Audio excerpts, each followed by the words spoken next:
Isang mapayapang araw sa iyo. Welcome sa Living Word, isang pag-aaral mula sa Biblia. Manatiling matatag sa labanang espiritual, pag-unawa sa baluti ng Diyos at sa tagumpay ni Kristo.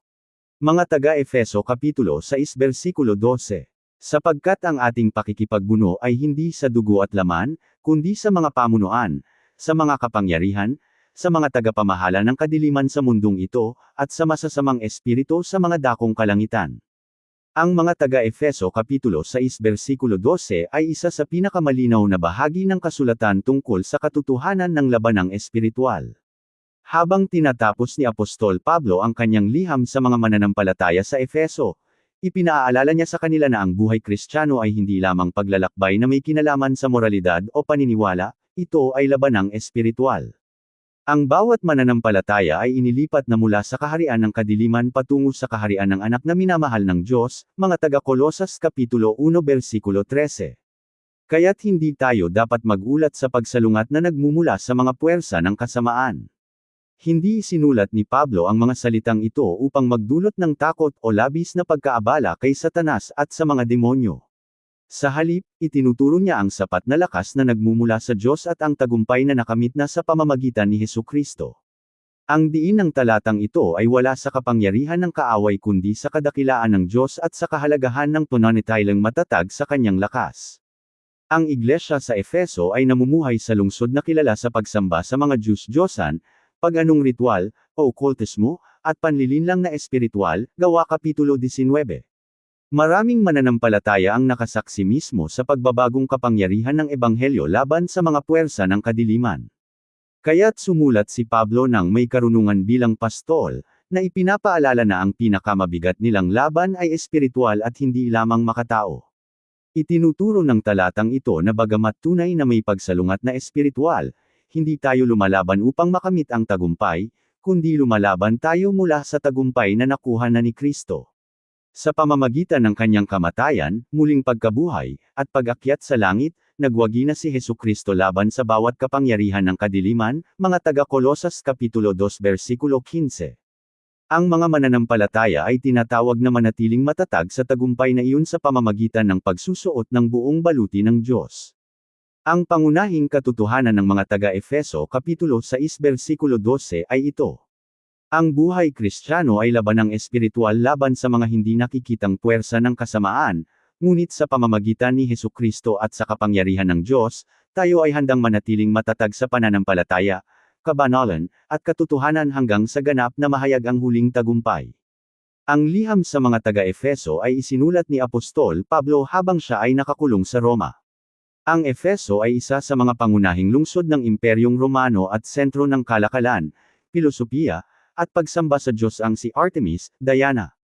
Kilala rin ito sa mahika, o okultismo, at mga pamahing espiritual, Gawa Kapitulo 19 Versikulo 18 hanggang 20. Nang makarating ang Ebanghelyo sa Efeso, marami sa mga gumagawa ng mahika ay hayagang sinunog ang kanilang mga mamahaling aklat bilang tanda ng tunay na pagsisisi. Alam na alam ng mga mananampalataya sa Efeso na totoo ang kadilimang espiritual. Kaya't ipinaalala ni Pablo na bagamat ang nakikitang pagsalungat ay maaaring magmula sa tao, ang mas malalim na laban ay laban sa mga hindi nakikitang puwersang sumasalungat sa layunin ng Diyos. Gayunpaman, sa buong aklat ng Efeso, paulit-ulit na binibigyang diin ni Pablo ang pinakamataas na kapangyarihan ni Kristo sa bawat pamunuan at kapangyarihan, mga taga-Efeso Kapitulo 1 Versikulo 20 hanggang 23. Ang tagumpay ay kay Kristo. Ang buhay Kristiyano ay labanang espiritual. Sapagkat ang ating pakikipagbuno ay hindi sa dugo at laman. Nagsimula si Pablo sa pagwawasto ng maling pagkaunawa. Ang pinakamabigat na laban ng mananampalataya ay hindi laban sa ibang tao. Maaaring tayo ay salungatin ng mga tao. Maaaring yusagan ng mga pamahalaan ng iglesia. Maaaring magpalaganap ng maling turo ang mga huwad na guro. Maaaring tanggihan ng mga hindi naniniwala ang Ebanghelyo. Ngunit sa likod ng mga nakikitang ito ay may mas malalim na labanang espiritual. Ginamit ni Pablo ang salitang, pakikipagbuno, upang ilarawan ang matindi, malapit, at personal na pakikipaglaban. Ang buhay Kristiyano ay nangangailangan ng pagiging alerto sa espiritual, pag-asa sa Diyos, at patuloy na pagtitiyaga. Pag-aaral sa salitang Griego, pakikipagbuno, labanang magkaharap. Ang salitang Griego na Paul ay tumutukoy sa pakikipagbuno, labanang magkaharap, personal na pakikipaglaban, matinding tunggalian. Hindi tulad ng labanan sa malayo, ang pakikipagbuno ay direktang pakikitungo sa kalaban. Ginamit ito ni Pablo upang ipakita na ang mga mananampalataya ay patuloy na nakakaranas ng pagsalungat sa espiritual sa buong buhay nila rito sa lupa. Ang buhay Kristiyano ay hindi pasibo. Ito ay nangangailangan ng pagbabantay, pagtitiis, panalangin, at hindi natitinag na pag-asa sa Panginoon. Itinuturo ng kasulatan na si Satanas ay nilikha lamang at hindi kapantay ng Diyos. May kapangyarihan siya ngunit hindi siya ang makapangyarihan sa lahat. Aktibo siya ngunit hindi siya ang naghahari sa lahat. Talo na siya dahil sa natapos na gawa ni Hesukristo. Kaya't hindi dapat maliitin o labis-labis na ituring ng mga mananampalataya ang impluwensya ni Satanas. Sa halip, tinatawag tayong labanan siya sa pamamagitan ng paninindigan sa katotohanan ng Diyos at pag-asa sa lakas ng Panginoon. Ang pokus ng labanang espiritual ay hindi takot sa kaaway kundi pagtitiwala kay Kristo. Halimbawa sa buhay. Isipin mo ang isang sundalong papasok sa larangan ng digmaan habang nagkukunwaring walang labanang nagaganap. Ang pagwawalang bahala sa laban ay hindi nag-aalis sa panganib. Gayun din, dapat kilalanin ng mga mananampalataya ang katotohanan ng labanang espiritual habang naaalalang nakuha na ni Kristo ang tiyak na tagumpay. Ang pagkaalam ay nagdudulot ng karunungan, hindi takot. Kilalanin na maraming hidwaan ay may kinalaman sa espiritual. Huwag ituring na pangunahing kaaway ang ibang tao. Tumugon sa pagsalungat gamit ang katotohanan, panalangin, pagmamahal, pagpapatawad, at hindi natitinag na pagtitiwala sa kapangyarihan ng Diyos. Araw-araw na umasa kay Kristo sa halip na sa sariling lakas. Aral #1. Ang pinakamabigat na laban ng Kristiyano ay espiritual, ngunit nakamit na ni Kristo ang huling tagumpay para sa lahat ng nagtitiwala sa Kanya. Iglesia, ipinakita na sa atin ni Pablo na ang ating laban ay hindi lamang laban sa pagsalungat ng tao. Ngayon ay ipapaliwanag niya kung sino ang mga hindi nakikitang puwersang espiritual na sumasalungat sa bayan ng Diyos, at kung bakit dapat tayong umasa ng buo sa lakas ng Diyos sa halip na sa sarili nating lakas. Sa ikalawang bahagi, tatalakayin natin ang ikalawang punto, pag-unawa sa kaaway at paninindigan sa lakas ng Diyos. Susuriin natin ang kahulugan ng mga pamunuan, mga kapangyarihan, mga tagapamahala ng kadiliman sa mundong ito, at mga masasamang espiritu sa mga dakong kalangitan, kasama ang mas malalim na pag-aaral sa mga salitang Griego, teolohikal na paliwanag, ugnayan sa ibang bahagi ng kasulatan, mga halimbawa sa sermon, karagdagang pagpapasa ng mensahe, at mga praktikal na aplikasyon para sa mga mananampalataya, pamilya, kabataan, at mga pinuno ng iglesia. Amen. Maraming salamat sa pakikinig. Ako si Pastor Jeff Flores, nagsasabing sa Diyos ang lahat ng papuri.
Isang mapayapang araw sa iyo. Welcome sa Living Word, isang pag-aaral mula sa Biblia. Manatiling matatag sa labanang espiritual, pag-unawa sa baluti ng Diyos at sa tagumpay ni Kristo. Ikalawang bahagi. Ikalawang punto, pag-unawa sa kaaway at paninindigan sa lakas ng Diyos. Talata, mga taga-Efeso, Kapitulo 6, versikulo 12. Sapagkat ang ating pakikipagbuno ay hindi sa dugo at laman, kundi sa mga pamunuan, sa mga kapangyarihan, sa mga tagapamahala ng kadiliman sa mundong ito, at sa masasamang espiritu sa mga dakong kalangitan, mga taga-Efeso Kapitulo 6 versikulo 12. Iglesia, sa unang bahagi ay natutunan natin na ang buhay Kristiyano ay labanang espiritual. Ipinapaalala sa atin ni Pablo na ang ating pinakamalalim na laban ay hindi laban sa dugo at laman. Bagamat maaaring tayo ay salungatin ng mga tao, ang ating tunay na tunggalian ay laban sa mga hindi nakikitang puwersang sumasalungat sa layunin ng Diyos. Ang katotohanan ito ay nagbabago sa paraan ng ating pagtugon sa mga pagsubok sa buhay. Sa halip na mamuhay sa takot o ituring na tunay na kaaway ang ibang tao, tinatawag tayong tumindig sa lakas ng Panginoon, na nakasuot ng baluting ibinigay niya. Ngayon ay ipinakikilala na ni Pablo ang uri ng pagsalungat na espiritual na kinakaharap ng mga mananampalataya. Ang layunin niya ay hindi upang hikayatin ang paghula o labis na pag-usisa sa mga bagay na hindi nakikita, kundi upang bigyang diin ang ating pangangailangang umasa ng buo sa kapangyarihan ng Diyos sa halip na sa sarili nating lakas. 2. Pag-unawa sa kaaway at paninindigan sa lakas ng Diyos. Inilarawan ni Pablo ang labanang espiritual gamit ang ilang mga salitang tumutukoy sa maayos na mga puwersa ng kasamaan. Ang mga terminong ito ay hindi dapat magdulot sa atin ng labis na pagkaabala sa mga demonyo o paggawa ng sariling mga teoryang higit pa sa inihayag ng kasulatan. Sa halip, ipinapakita nito na totoo at organisado ang kasamaan na sumasalungat sa kaharian ng Diyos, habang pinatitibay na si Kristo ang pinakamataas sa lahat ng kapangyarihang espiritual, mga taga-Efeso Kapitulo 1 versikulo 20 hanggang 23. Isa, mga pamunuan. Pag-aaral sa salitang Griego, archai. Ang salitang Griegong archai, isahan, archi, ay literal na nangangahulugang mga simula, mga unang namumuno, mga pamunuan, mga autoridad na naghahari. Sa mga taga-Efeso Kapitulo 6 versikulo 12, tumutukoy ito sa mga pinunong espiritual o mga kapangyarihang nagpapatakbo sa kaharian ng kadiliman. Hindi ipinapaliwanag ng kasulatan ang bawat detalye kung paano gumagana ang mga ito, ngunit patuloy nitong itinuturo na sila ay nilikha lamang at nananatili sa ilalim ng ganap na kapangyarihan ng Diyos. Walang kapangyarihang espiritual na nasa labas ng kontrol ng makapangyarihan. Si Kristo ay higit na dakila kaysa sa bawat pamunuan. 2. Mga kapangyarihan. Pag-aaral sa salitang Griego, exousiai.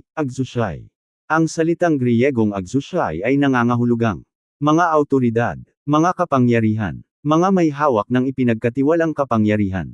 Ipinapakita ng mga terminong ito na ang kasamaan ay gumagalaw sa maayos na kaayusan, bagamat ito ay naligaw na ng landas. Gayunpaman, limitado lamang ang kanilang kapangyarihan. Hindi sila kapantay ng Diyos. Ipinahayag ni Jesus matapos muling mabuhay. Ang lahat ng kapangyarihan ay ibinigay sa akin sa langit at sa lupa. Mateo Kapitulo 28 versikulo 18. Ang bawat autoridad ay sa huli ay sumasagot sa Panginoong Hesukristo. Hindi matitibag ang kanyang kaharian. 3. Mga tagapamahala ng kadiliman sa mundong ito. Pag-aaral sa salitang Griego, cosmocrators. Pinagsasama ng salitang cosmocrators ang dalawang ideya sa Griego. Cosmos, mundo. Kreteo, mamuno o magkaroon ng kapangyarihan. Ipinapakita nito ang mga puwersang espiritual na nauugnay sa kasalukuyang kaharian ng kadiliman. Ang kadiliman sa kasulatan ay madalas na sumisimbolo sa kasalanan, kawalan ng pagkakilala sa Diyos, pagkabulok ng moralidad, pagkabulag sa espiritual, pagsalungat sa katotohanan. Ang Ebanghelyo ang sagot ng Diyos sa kadilimang ito. Kapag iniligtas ni Kristo ang mga makasalanan, inilalaya niya sila mula sa kapangyarihan ng kadiliman at dinadala sa kanyang kahangahangang liwanag. Kaya't ang mga mananampalataya ay hindi nakabilang sa kaharian ng kadiliman. Sila ay kabilang na ngayon sa kaharian ni Kristo. 4. Mga masamang espiritu sa mga dakong kalangitan. Tinapos ni Pablo sa paglalarawan sa mga puwersang espiritual ng kasamaan sa mga dakong kalangitan. Ipinapaalala nito sa mga mananampalataya na ang laban ng espiritual ay sa huli ay tunggalian na hindi nakikita ng mata. Madalas na nagnanais ang kaaway na manlinlang sa pamamagitan ng maling turo. Tuksuhin ang mga mananampalataya sa kasalanan. Paratanganan at panghinaan ng loob ang bayan ng Diyos.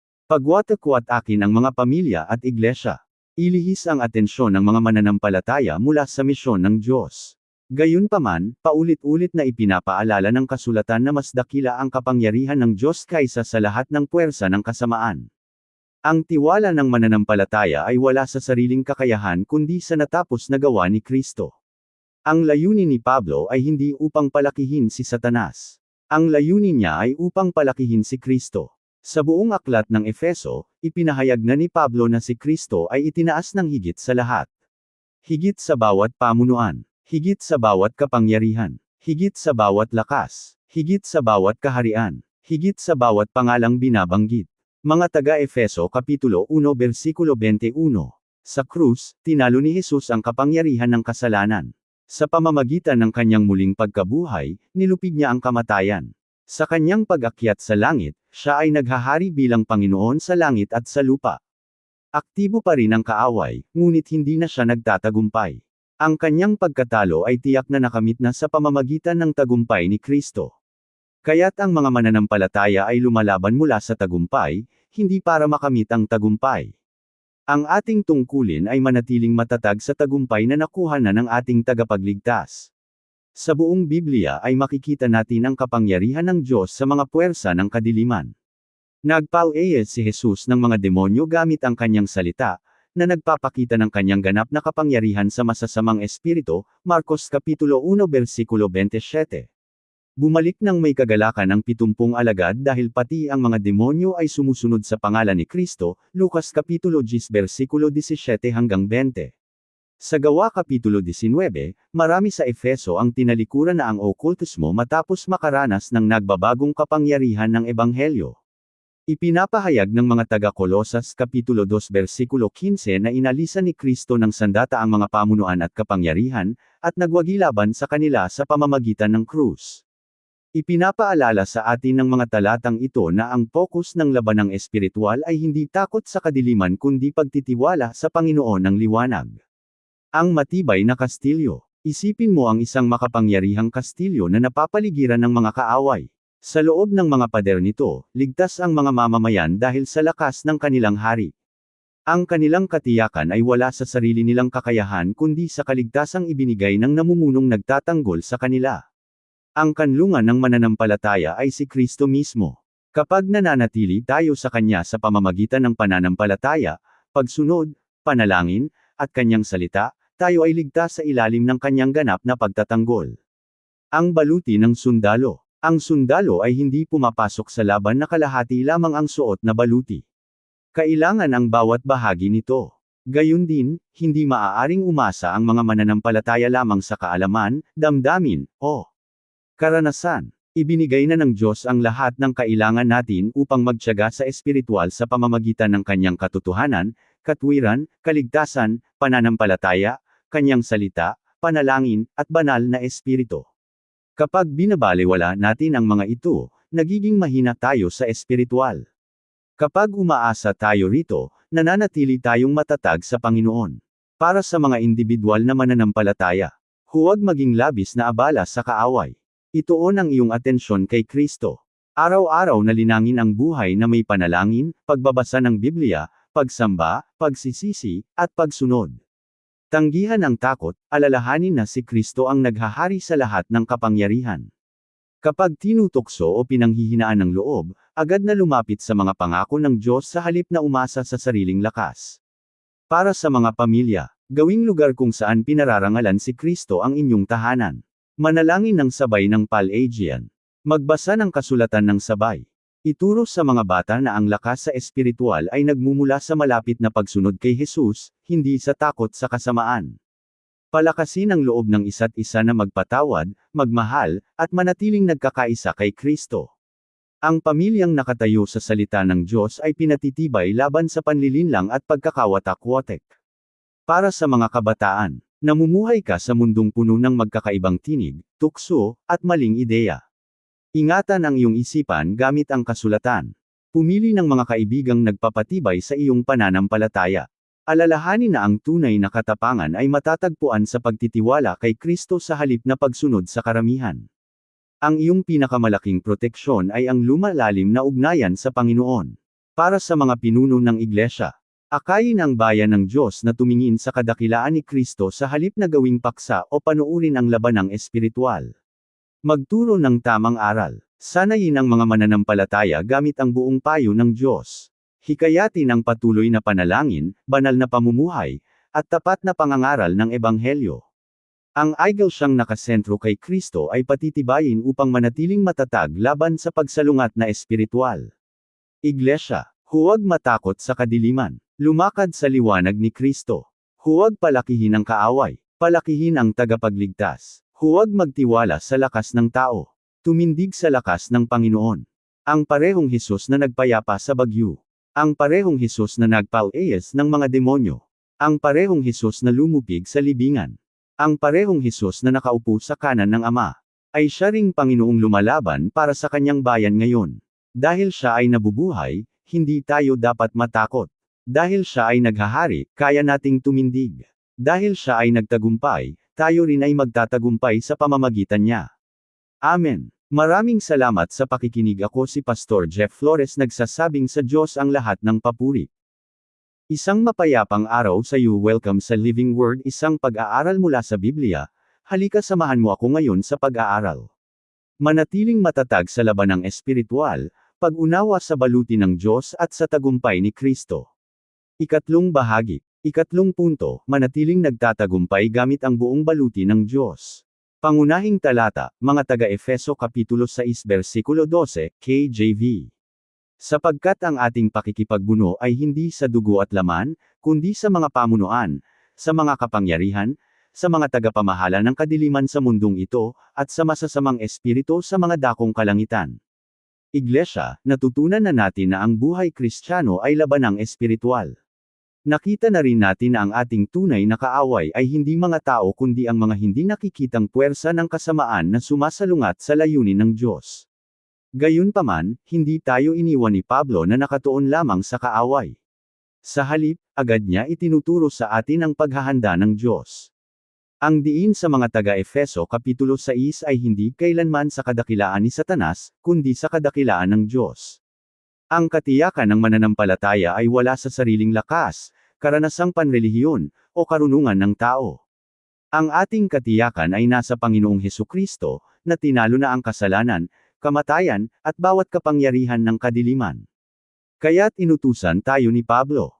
Isuot ninyo ang buong baluti ng Diyos. Mga taga-Efeso Kapitulo 6 versikulo 11. Hindi tinawag ng Diyos ang kanyang bayan upang lumaban ng walang pananggalang. Ibinigay niya ang lahat ng kailangan natin upang manatiling matatag. 3. Manatiling nagtatagumpay gamit ang buong baluti ng Diyos. Ang baluti ng Diyos ay sumisimbolo sa mga tulong na espiritual na buong pagpapalang ibinibigay ng Diyos sa bawat mananampalataya sa pamamagitan ng pakikipag-isa kay Kristo. Ang bawat bahagi nito ay nagbabalik sa atin sa Ebanghelyo at sa mismong pagkatao ni Kristo. Hindi tayo ang gumagawa ng baluting ito. Tinatanggap natin ito sa pamamagitan ng pananampalataya at namumuhay ayon sa katotohanan nito araw-araw. Isa. Ang sinturon ng katotohanan. Nagsimula si Pablo sa katotohanan dahil ang lahat ng iba pang bahagi ng baluti ay nakadepende rito. Ipinahayag ni Jesus, "Ako ang daan, ang katotohanan, at ang buhay." Juan Kapitulo 14 versikulo 6. Ipinagtatanggol ng katotohanan ang mga mananampalataya laban sa panlilinlang. Si Satanas ay tinatawag na ama ng kasinungalingan. Ang kanyang pinakamalakas na sandata ay panlilinlang. Ang sagot ng Diyos ay ang kanyang hindi nagbabagong katotohanang inihayag sa kasulatan. Ang mananampalatayang nakakaalam at sumusunod sa salita ng Diyos ay nakatayo sa matibay na pundasyon. 2. Ang kabal ng katwiran. Ang kabal ay nagtatanggol sa mahahalagang bahagi ng katawan ng sundalo. Sa espiritual, ang mga mananampalataya ay ipinagtatanggol ng katwiran ni Kristo. Sa sandaling maligtas tayo, idinedeklara ng Diyos na tayo ay matuwid sa pamamagitan ng pananampalataya kay Kristo. Araw-araw, nagsisikap tayong mamuhay ng may katwiran sa pagsunod sa pamamagitan ng banal na espiritu. Ang banal na pamumuhay ay nag-iingat sa puso laban sa maraming tukso ni Satanas. 3. Ang Ebanghelyo ng Kapayapaan. Ang mga sandalyas ng sundalong Romano ay nagbibigay ng katatagan. Gayun din, ang mga mananampalataya ay nakatayo ng ligtas sa kapayapaang nagmumula sa Ebanghelyo. Dahil nakipagkasundo na tayo sa Diyos sa pamamagitan ni Hesukristo, kaya nating tumindig ng may katiyakan kahit sa gitna ng labanang espiritual. Ang kapayapaang ito ay naghahanda rin sa atin upang ipahayag ang Ebanghelyo sa iba. 4. Ang KALASAG ng pananampalataya. Ang pananampalataya ay ang pagtitiwala sa mga pangako ng Diyos higit sa mga nakikitang sitwasyon. Sabi ni Pablo, ang kalasag ay pumapatay sa lahat ng nagliliyab na pana ng masama.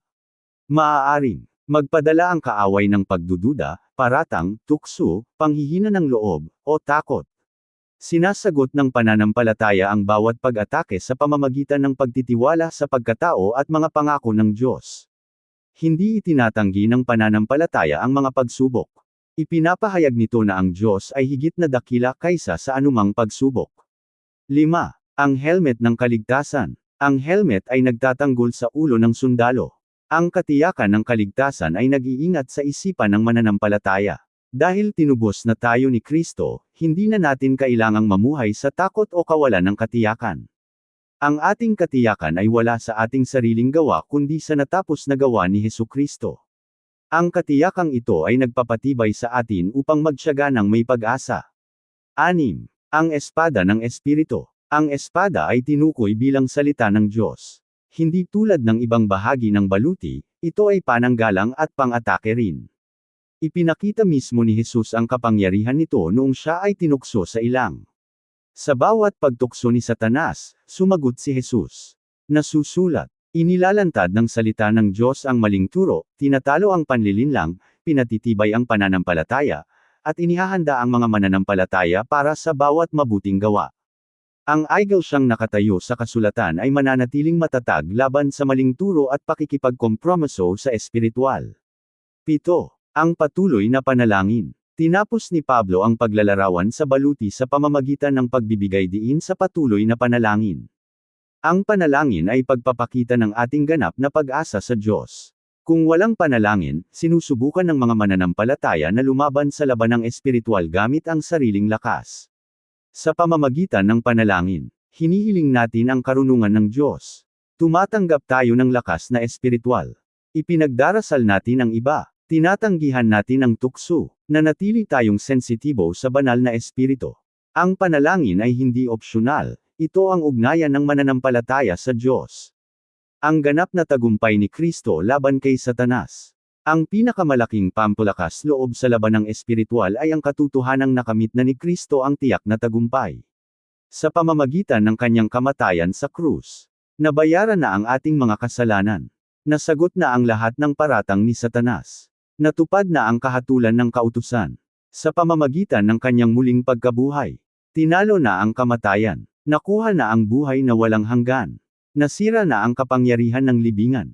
Sa pamamagitan ng kanyang pag-akyat sa langit, itinaas si Kristo ng higit sa lahat ng pamunuan at kapangyarihan. Siya ngayon ay naghahari bilang hari ng mga hari at Panginoon ng mga Panginoon. Ang bawat kaaway ay sa huli ay ilalagay sa ilalim ng kanyang mga paa. Kaya't hindi tayo lumalaban upang makamit ang tagumpay. Tayo ay nakatayo sa tagumpay na nakamit na ng ating muling nabuhay na tagapagligtas. Ang pag-asa sa huling pagtatagumpay. Bagamat nagpapatuloy pa rin ang labanang espiritual sa panahong ito, nangangako ang kasulatan ng tiyak na wakas nito. Darating ang araw na babalik si Kristo na may kaluwalhatian. Si Satanas ay hahatulan ng walang hanggan. Ang kasalanan ay aalisin ng ganap. Itatatag ng Diyos ang bagong langit at bagong lupa. Ang bawat luha ay papahiran na. Ang bawat laban ay matatapos na. Ang bawat mananampalataya ay magagalit magpakailanman sa presensya ng tupa na nagtagumpay. Ang pag-asang ito ang nagpapatibay sa atin upang magtiyaga sa gitna ng mga pagsubok ngayon. Ang sundalong nagtiwala sa kanyang hari. Sa gitna ng matinding labanan, natakot ang isang batang sundalo habang umaabante ang kalaban. Paalala ng isang bihasang commander, huwag kang tumingin lamang sa larangan ng digmaan. Tumingin ka sa siyang namumuno sa hukbo. Nakahanap ng lakas ang sundalo dahil nagtiwala siya sa kanyang pinuno. Gayun din, ang katiyakan ng mga mananampalataya ay hindi nagmumula sa pagtingin sa kaaway kundi sa pagtutuon ng ating mga mata kay Kristo, ang pinuno ng ating kaligtasan. Ang parola, ang parola ay hindi nag-aalis ng bagyo. Nagbibigay ito ng matatag na liwanag na gumagabay sa mga barko upang makatawid ng ligtas.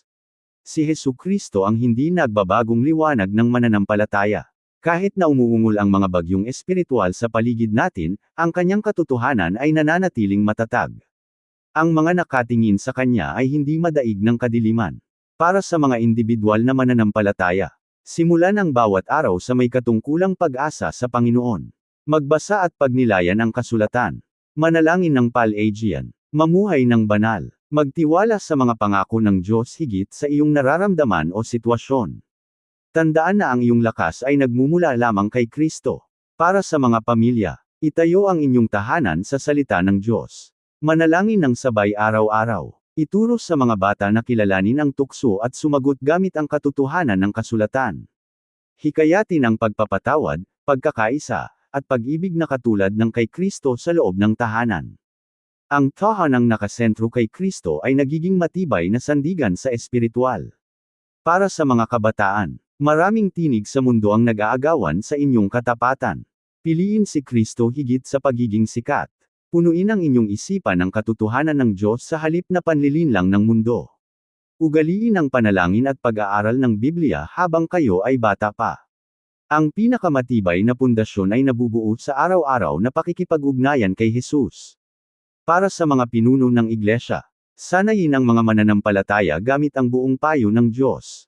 Ipangaral si Kristo ng tapat. Akayin ang kongregasyon na umasa sa panalangin sa halip na sa mga estratehiya ng tao. Ituro na ang paglago sa espiritual ay nagmumula sa patuloy na pagsunod sa salita ng Diyos. Ingatan ang kawan laban sa maling turo habang patuloy na itinuturo ang natapos na gawa ni Kristo. Iglesia, huwag mawala ng pag-asa sa tindi ng laban. Ang laban ay paalala na tayo ay kay Kristo. Sinasalungat ng kaaway ang mga sumusunod sa hari. Ngunit pakinggan ninyo ang maluwalhating katotohanan. Hindi kailanman natalo si Jesus. Ang krus ay mukhang pagkatalo noon. Ngunit ito ang naging pinakadakilang tagumpay sa kasaysayan. Ang libingan ay tila katapusan na. Ngunit sa ikatlong araw ito ay naging bakante. Ang tagapagligtas na tumalo sa kamatayan ay naghahari magpakailanman. Kaya't tumindig ka. Tumindig sa kanyang katotohanan. Tumindig sa kanyang katwiran. Tumindig sa kanyang kapayapaan. Tumindig sa kanyang katapatan. Tumindig sa kanyang kaligtasan. Tumindig sa kanyang salita. Tumindig sa panalangin. At matapos gawin ang lahat, tumindig. Sa pagtatapos ng ating pag-aaral sa mga taga-Efeso Kapitulo 6 versikulo 12, alalahanin natin ang tatlong katotohanang ito. Isa, ang buhay Kristiyano ay tunay na labanang espiritual. Tunay na may pagsalungat na kinakaharap ang mga mananampalataya. Ang ating laban ay hindi sa huli ay laban sa ibang tao kundi laban sa mga puwersa ng kadiliman na sumasalungat sa kaharian ng Diyos. Kaya't kailangan nating manatiling alerto sa espiritual at umasa sa Panginoon. Dalawa, ganap na ibinigay ng Diyos ang lahat ng kailangan natin sa pamamagitan ng buong baluti ng Diyos. Hindi tayo iniwan ng Panginoon na walang pananggalang. Sa pamamagitan ng kanyang katotohanan, katwiran, kapayapaan, pananampalataya, kaligtasan, kanyang salita, at patuloy na panalangin, inihahanda niya tayo upang manatiling matatag sa lahat ng yugto ng buhay. Tatlo, nakuha na ni Kristo ang tiyak na tagumpay. Ang ating katiyakan ay nakasalalay lamang kay Hesukristo. Sa pamamagitan ng kanyang kamatayan, muling pagkabuhay, at pag-akyat sa langit, nagtagumpay siya laban sa kasalanan, kay Satanas, at sa kamatayan. Hinihintay na lamang natin ang araw na ganap na mahayag ang kanyang tagumpay sa bagong nilikha. Hanggang sa araw na iyon, manatili tayong tapat sa kanya. Iglesia, huwag matakot sa laban. Matakot sa Panginoon. Huwag palakihin ang kaaway. Palakihin si Kristo. Huwag umasa sa sariling lakas. Isuot ang buong baluti ng Diyos araw-araw. Lumakad ng malapit kay Jesus. Manatiling tapat sa panalangin. Manatiling matatag sa kanyang salita. At huwag kalimutan, ang wakas ng laban ay napagdesisyonan na. Nagtatagumpay si Kristo. Ang mga kabilang sa kanya ay makikibahagi magpakailanman sa kanyang walang hanggang tagumpay. Marahil ngayon ay hindi mo pa kailanman isinusuko ang iyong buhay kay Hesukristo. Ang pinakamalaking labanang espiritual ay hindi laban kay Satanas, ito ay ang problema ng kasalanang naghihiwalay sa bawat tao sa Diyos. Walang anumang gawa ng tao ang makapagtatanggal ng kasalanan. Si Hesukristo lamang ang makapagliligtas. Namuhay siya ng perpekto na hindi natin kayang gawin. Namatay siya sa krus para sa ating mga kasalanan. Muli siyang nabuhay na nagwagi laban sa kamatayan. Ngayon ay inaalok niya ang kapatawaran, pakikipagkasundo sa Diyos, at buhay na walang hanggan sa lahat ng nagsisisi at naniniwala sa Kanya. Lumapit ka kay Kristo ngayon. Siya ay makapangyarihang magligtas. Kung kinakausap ka na ng banal na espiritu, huwag nang magpatumpik-tampik pa. Kung kailangan mo ng kaligtasan, lumapit ka kay Jesus. Kung lumayo ka na sa Kanya, bumalik ka na ng may pagsisisi. Kung pagod ka na sa mga labanang espiritual, lumapit ka at tumanggap ng Kanyang lakas. Kung tinatawag ka ng Diyos sa paglilingkod, paggawa ng alagad, misyon, o mas malalim na pagtupad ng tungkulin, sagutin mo ang Kanyang tawag ng may pananampalataya. Ihain mo ang lahat ng iyong pasanin sa Panginoon. Tanggapin ang Kanyang biyaya. Magtiwala sa Kanyang mga pangako. Lumakad sa Kanyang tagumpay. Ngayon na ang araw upang ganap na isuko ang iyong sarili sa Hari na tinalo na ang mundo. Panalangin. Amang nasa langit, pinupuri ka namin dahil ikaw ang naghahari sa lahat ng bagay, at sa pamamagitan ng iyong anak na si Hesukristo, nakamit mo na ang tagumpay laban sa kasalanan, kamatayan, at bawat kapangyarihan ng kadiliman. Salamat sa pagbibigay mo ng buong baluti ng Diyos upang manatili kaming matatag sa bawat labanang espiritual. Bihisan mo kami araw-araw ng iyong katotohanan, katwiran, kapayapaan, pananampalataya, kaligtasan, at ng iyong buhay na salita. Turuan mo kaming umasa palagi sa iyo sa pamamagitan ng panalangin at kapangyarihan ng banal na espiritu. Patibayin mo ang bawat mananampalatayang pagod, palakasin ang loob ng mga sumusubok, at ipaalala sa amin na ang aming pag-asa ay nasa kay Kristo lamang. Ipinapanalangin namin ang mga hindi pa nagtitiwala kay Jesus. Buksan mo ang kanilang puso sa Ebanghelyo, bigyan mo sila ng pagsisisi at pananampalataya, at isama sila sa iyong maluwalhating kaharian. Ingatan mo kaming tapat hanggang sa araw na makita namin ang aming nagtagumpay na tagapagligtas ng mukha-mukha. Hinihiling namin ang lahat ng ito sa makapangyarihang pangalan ni Hesukristo na aming Panginoon. Ang laban ng mananampalataya ay espiritual, ngunit ang tagumpay ay kay Hesukristo. Ang mga nagsusuot ng buong baluti ng Diyos, nananatiling matatag sa panalangin, at nagtitiwala sa natapos na gawa ni Kristo ay makakatindig ng may katiyakan, dahil alam nilang ang muling nabuhay na Panginoon ay naghahari sa lahat ng kapangyarihan at darating ang araw na dadalhin niya ang kanyang bayan sa kanyang walang hanggang tagumpay. Amen. Maraming salamat sa pakikinig. Ako si Pastor Jeff Flores, nagsasabing sa Diyos ang lahat ng papuri.